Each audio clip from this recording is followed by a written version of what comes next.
What's going on, guys? Today we're working on, who would have ever guessed, another Nissan 240 street yet slash track car.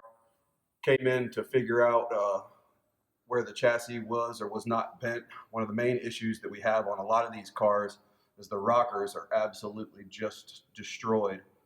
And we actually just brought this frame machine in as a used piece of equipment 2 days ago. It's 11 years old. She's a little rusty, but just want to show that everything still works the same it was the day it was new.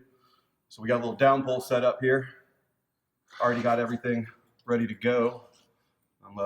Let's give her some gas and see what we get. If you notice, we have a jack stand set up here. Hold the car there so we get direct pull to where we need it on the rocker here.